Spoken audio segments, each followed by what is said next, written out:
I thank you in advance for watching. Enjoy. Hey, what's up everybody? Welcome to the show. This is the Comfort Show, airing every single Wednesday at the Turn Up the Comfort office. So what do we got here for you guys today? So if you're uncomfortable and you want to be comfortable, this is the show for you guys. Here's what I put together today for you. Comfort is defined as a state of physical ease and freedom from pain or constraint. Easing or alleviating a person's feelings of grief or distress. Now hey, probably has a deeper Latin meaning somewhere over here that I'm checking over here on Google, but who cares about that? So what we have for you guys is just last week we got a message from a client. It took 20 years that the system was in and nobody had ever balanced it. The call basically came in and what he said to me is, hey, listen here, I'm uncomfortable. My bedroom is uncomfortable. So I said, when did this start? What happened? Turned out to be the first visit, his system was low on charge. So we chalked it up that the farthest room away from the air handler was getting the least amount of cooling or the least amount of cold air. Refilled the system properly, everything was good. And then a week or two later, got another call. Hey, I'm uncomfortable, guys. I never had this before. So what I'm about to tell you is basically he had it before, he hadn't noticed it before because nobody was up there to change it. The first thing, and I'm reading over here, the first thing that he said was, 2 days later, he sent me a message that said he was just, I'm freezing in here. I'm freezing. So like his definition of I am freezing was his comfort. You may be saying, I'm freezing. I'm not comfortable. His definition of comfort was I am freezing. So when we go back to before, comfort, the definition of comfort is what do you feel is comfortable? To him, of freezing. Maybe to you, you want to be, comfortable, just nothing. You don't be cold, you want to be hot. Maybe you like it boiling. Maybe you like it freezing. Whatever it is, this is for you. So he hadn't had the system balanced in 20-something years. He was not the original installer. He purchased the home throughout that time. We got it down to getting that master bedroom nice and dialed in, where his bedroom was the same temperature across the rest of that floor. So he had a central air system on the second floor of a home and everything was even. So he was no more having the 73 degrees in his master and 70 degrees in the rest of the floor. He was freezing. So whatever your definition of comfortable is, let me know so we can help you guys out. So what is not comfortable? I mean, we're talking about comfortable, not comfortable. What is not comfortable? Take a look at an offices, generally cubicles. People are generally not comfortable. One person has a heater by their feet. The next person is drinking a iced frappuccino with extra whip or something on top, and they need to be freezing. So that is a typical example of a system that is not comfortable, an office. Again, it's hard to suit everybody's needs. There is no way you're gonna suit everybody's desire for comfort. One person likes it hot, one person likes it cold, one person's in the middle, doesn't care. So what does comfort mean for me? My name is Mo, turnupthecomfort.com. What does comfort mean to me? So comfort means that you're not aware of your sensible or latent heat. You're not aware and you're not running to change that thermostat every couple minutes. You're energy efficient, so you're comfortable, or your bank account is comfortable enough that you don't have to change that thermostat. You can afford to keep it boiling hot in the winter time and open up the windows in the rooms that are not comfortable to bring them back down in temperature. Maybe that's your definition of comfort. You're not running to your cell phone to change the temperature when you're arriving to your house, when you're leaving your house, when you're going to your office, when you're on vacation. You're not touching the temperature remotely or physically in person. That is comfort. Not aware of your surroundings. So enough about me, what I think is comfortable, and more about you guys. I'm not a psychometrics major. Psychometrics is the study of ear, but let's just break down a couple things. We've got sensible heat and latent heat. Sensible heat, in like the most bare bones meaning of sensible heat is the temperature that you sense. 71, 72, 73, 30 degrees, 100 degrees. That is sensible heat. What is humidity? What is latent heat? Latent heat is exactly that. That is humidity. That is being able to change a state in humidity without changing temperature. So you can have 72 degrees. I'm just using 72 as an arbitrary number across this whole video. If you have 72 degrees and high humidity, you are probably going to be uncomfortable. You have 72 degrees of low humidity, you're probably going to be very comfortable. I'm sure you guys have heard Miami Beach or Arizona. Oh, it's a dry heat. Dry heat's comfortable. Well, from somebody who's experienced dry heat, it is more comfortable, but heat is heat. At the end of the day, 100 degrees is still 100 degrees. So, know your expectations. Do you want your house to be 68 or 74? So before you decide what type of system or anything about your system, whether it's an existing system, whether it's a new system, whether it's going to be a replacement system or you're building a home, know your expectations. 68, 74. What type of person are you and how are you going to design the house? Because if you like it to be 68 and the guy walks in there and he undersizes the system, whether it's undersizes the cooling system or undersizes the heating system, you're going to have a problem achieving your target. Go ahead and put it to the right value, give them your expectations and design to those expectations. Some people have different humidity ranges. Some people don't care. Some people are like, hey, I'm fine with like 60% humidity. I don't know, I'm tropical. Now, you have other people, they are just sweating bullets. Know your temperature. A pound of feathers is a pound of feathers, and a pound of rocks, a pound of rocks. I'm sure you've all heard this. They all weigh the same, it doesn't matter. So what that basically means is if you're gonna have a dining room and you're gonna say, hey guys, I'm running a party in my dining room. Okay, I need 10 people, 12 people, 20 people, 30 people. How many people do you need in your dining room and what temperature do you need? If you're wearing religious garb, jackets, hats, you guys are all, you guys ate a lot of food, you guys drank a lot of liquor, whatever it is, then 72 or 68 or 74 is not your problem. It's not that you have a hot 72 and a cold 72. A pound of feathers and a pound of rocks is still a pound.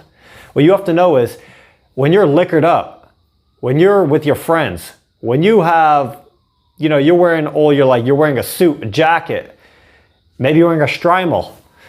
When you're wearing all that, what temperature do you need the room, the space around you to be so you could be comfortable? Because if you need it to be 68 for you to feel comfortable, that is one thing.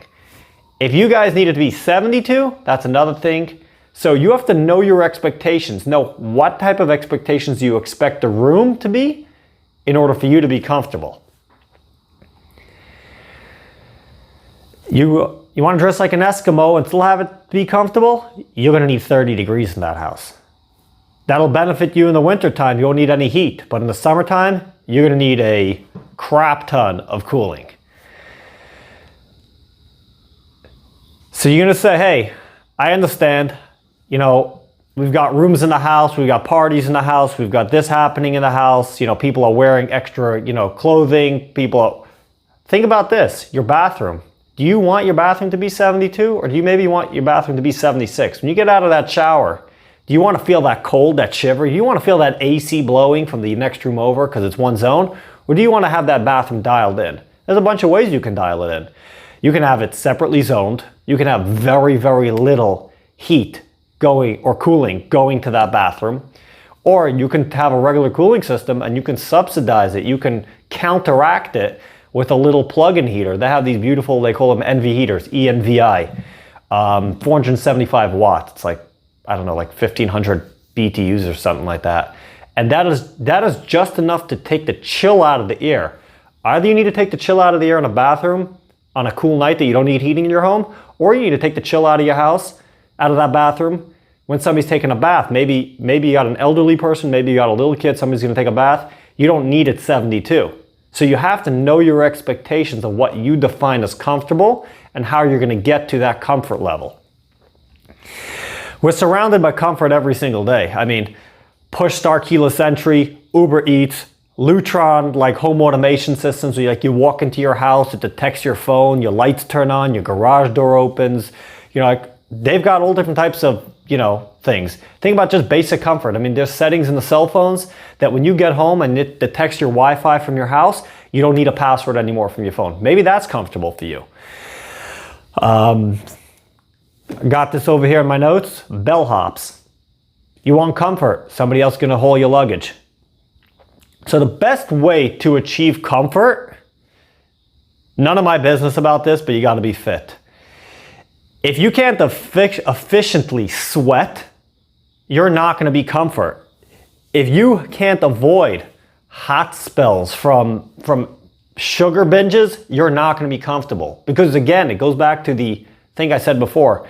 If your ambient temperature in your house has to go from 72 to 68 because you drank, because you ate a lot of sugar, because you're physically not able to sweat and adapt to that, you will be uncomfortable. You need to get a system that can move in temperature very rapidly to account for your needs. But that's none of my business, about people's eating habits and all that stuff. So I get more frantic calls in a 3-month cooling season over the summertime than I get in 6-7 months of wintertime heating. And it's very simple why. In the wintertime, somebody's cold, put on a sweater. There's ways to counteract that. In the summertime, you can only take off so much clothing before you gotta peel your skin off. High humidity. Discomfort in the summertime, you got high humidity. How are you gonna be comfortable if the humidity is out of balance? I mean, you have 65, 70% humidity, you're way out of comfort. I mean, there's no amount of, I don't know what you do to get rid of the humidity. I mean, you're gonna blow air, just gonna blow more humid air on you. So the best way to achieve comfort, in my opinion, is simplicity. Now, simple systems are great. What has to be complicated? Because they do make complicated systems. What should be complicated? Pools, spas, mikvahs, areas of gathering that have a lot of different fluctuations in the amount of people. It could be 10 people in a room setting up, and then an hour later there's 400 people in a room. That is a complicated system. You have to count for different stuff happening. Wedding halls, synagogues, churches, simple equipment, right? What are the benefits? Less settings issues, less dip switch mistakes. These little tiny switches on the board, less chances that somebody's gonna touch them, mess them up. Less incomplete wiring, less complicated equipment to blame the issues on. I mean, I'm dealing with this one guy now, good friend of mine, guy in the trades, he's mechanically inclined. He's got a complicated system. It's a Mitsubishi system. It's nothing that we don't understand, but it's complicated that we can't dial in why the issue is happening. We try one trick, we try another trick, we try another trick. And I was just dealing with it again tonight. And we're gonna hopefully get some numbers and try to figure it out. But when you have complicated sets of equipment that the machine has a brain of its own, you really don't know what is causing the issue. And you could figure anything out, but it's just a function of time and money. And if you want to be efficient and comfortable, sometimes you have to look at life cycle cost and not just at one time, hey, we're going to have low bills. Because when nobody can figure out that issue, it's going to cost time and money to fluctuate and make it right. So you don't have to go complicated. How can you be more comfortable right this minute? So a couple things you have to know. First of all, go to the turnupthecomfort.com site and go buy a hoodie, buy a set of socks, go buy yourself a beanie cap for the winter time. Do something, you'll be comfortable. Now, if you want to keep comfortable, just keep your thermostat on one simple temperature. Don't bounce it up, don't bounce it down, just set it and forget it. Kind of like the George Foreman thing, he used to have whatever line he had. But when I think of set it and forget it, basically. So stop that catch-up game with your thermostat. It's cold, it's hot, it's cold, it's hot. Let everything become one temperature. When your walls absorb the temperature, you will be more comfortable. You will be surrounded in an area with product chairs, computers, everything around you will be a uniform temperature and you won't feel uncomfortable. Classic example, go down a supermarket refrigerator aisle. You'll feel uncomfortable, you'll feel cold.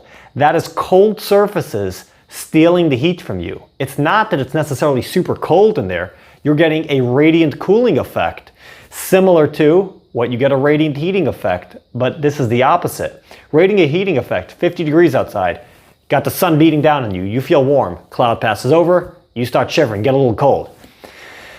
When you walk down that aisle and you've got the glass on both sides of you, and the glass is freezing cold in there, it's 32 or 30 degrees or 40 degrees cases, it's stealing the heat from you. You're feeling that radiant cooling. So don't be uncomfortable like that. Be in a place where all the surfaces around you are uniform temperature. You could try taking your thermostat and taking it from the auto position to the on position if you have central. What that's going to do is turn on the fans. It's going to prevent hot spots in the house, stagnant air. It's going to prevent what's called stratification. Hot air rises, cold air falls. You can prevent that issue, but just know when you put your thermostat from auto to on, a whole host of issues are going to come up. We're not going to discuss in depth now, but if you have leaky ductwork, meaning it leaks, you're going to depressurize or overpressurize your home. You're going to you could bring a lot of dust in there. Circulating your central air in fan only mode is in the wintertime or even in the summertime, so you take that energy from your house and dump it out to your unconditioned attic if you have an unconditioned attic. If you're in the summertime, it's going to blow the wet humidity that you just condensed onto your coil. It's going to blow that back out to your house and possibly raise your house between 10 to 20% in relative humidity. That was actual tests. That was an eye-opener for me when I actually saw the data logs from somebody else. So something else that we're going right into wintertime. How can you be more comfortable? On boilers. Something called warm weather shutdown. What that does is if it's a 50-degree night and your boiler kicks in and it's going to be a 70-degree day that day, if you set a warm weather shutdown for 64 degrees, when your boiler sees at 64 degrees, it'll turn off the heat and allow the outside to just heat your home slowly. It'll prevent your house from heating and then overheating. Another thing is outdoor reset. What's outdoor reset? You have a gas pedal in your car. How often do you go pedal to the metal? If you have a slow car, go all the time. If you got a powerful car, you doing that? Either you live like in Alabama with a flat road, or I don't know where you go to a racetrack, because when you have a powerful system that is capable of taking you down in the wintertime down to 0 degrees, -5 degrees, positive 20 degrees, whatever that number is, wherever you are located in the USA. So what happens is when you have that temperature, you need that 100,000 BTUs, that 200,000 BTUs, that 300,000 BTUs. You need that at the coldest day of the year. You don't need that every day. If it's 50 degrees outside, instead of having one temperature, you can have another temperature. What do I mean? If you need a 180 degree radiator, you need a 160 degree radiator, you have a radiant floor that requires 90 degree floors. If you can get away and run that 20, 30, 40 degrees lower on a 50 degree day, you will be more comfortable. I proved it in my own home, my family's homes, and if it's good for me and it's good for my family, it's good for you. So anyway, guys, I appreciate you guys watching the show. Please tune in to turnupthecomfort.com. We've got the Millionaire Bungalow Show. Not the Millionaire, the $1 Million Bungalow Show. We've got the Comfort Show, which is this show. We've got the magazine article review for all you like techie guys that want to be like know more trade stuff. We're going to take an article out of a magazine that is either plumbing, heating, cooling, or something in the building world, and try to see what we can take out of it. We'd love feedback. Hit us up on the website. Hit the comment section or the about section or reach out section part of the website. Give us a comment. Turnupthecomfort.com. Check out our training session, a part of the website. See if that's something that you're interested. We've got a couple clients that are working on that on the back end, and so far they are enjoying it extremely. Call us at the office at 347-460-HEAT. We've got a new phone system. Let us know what you think. Follow us on Facebook, facebook.com/themohirsch. That's TheMoehirsch. Instagram, instagram.com/moespandh. That's MOESPANDH. And if you're interested in becoming a client of us, either on design and consulting side of things, you got your builder, you got your plumber, you just want somebody to overlook it or something like that, give us a call. If you want us to do the mechanical work, we've got a full team of people available and willing to take care of all your mechanical needs, from plumbing, heating, cooling, and indoor comfort. So my name is Mo, and I thank you for watching. Enjoy your day.